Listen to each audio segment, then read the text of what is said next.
બીસીએસજી અને પ્રણિધિ દ્વારા સમગ્ર ગુજરાત રાજ્યમાં બીજા બર્ડ રેસનું આયોજન કરવામાં આવ્યું હતું। આ અંતર્ગત વડોદરાના સયાજી એવિયન ગ્રુપ દ્વારા ટીંબી, આજવા, વઢવાણા, જાવલા અને મોવાલ વિસ્તારોમાં પક્ષી નિરીક્ષણ કરવામાં આવ્યું।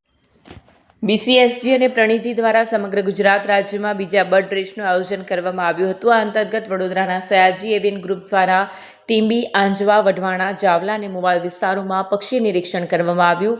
આ બર્ડ રેસ દરમિયાન સવારે અને સાંજે એમ 2 તબક્કામાં પક્ષી ગણતરી કરીને ચેકલિસ્ટ તૈયાર કરવામાં આવી તેમજ તમામ માહિતી ઈ-બર્ડ મોબાઈલ એપમાં દાખલ કરવામાં આવી।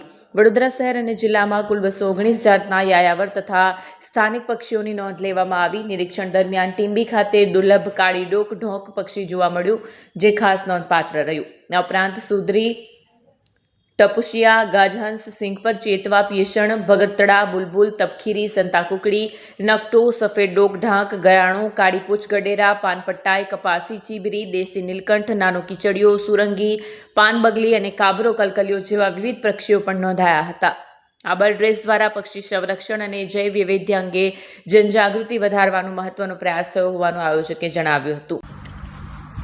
નમસ્કાર, ટીમ ટીંબી 2026 જે બર્ડ રેસ સમગ્ર ગુજરાતમાં આયોજિત થઈ રહી છે એના ભાગરૂપે સયાજી એવિયન જે વડોદરાની અમારી ટીમનું નામ છે એ ટીમને જે સબ ટીમોમાં એક ટીમ અમારી છે જે ટીંબી ખાતે અને આજવા ખાતે સર્વે કરી રહી છે, જેની અંતર્ગત અમે વેટલેન્ડ અને ફોરેસ્ટ લેન્ડના અને પેડીફિલ્ડ એરિયાના પક્ષીઓનું કાઉન્ટ કરી રહ્યા છે।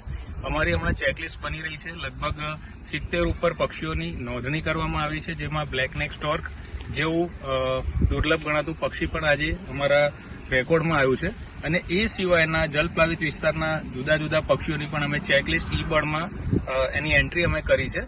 અને આ ઇવેન્ટના ભાગ સ્વરૂપે વઢવાણા, જાવલા, મોવાલ, લુણા જેવા વિસ્તારોની અંદર અમારી જે બીજી ટીમો છે એ કામ કરી રહી છે।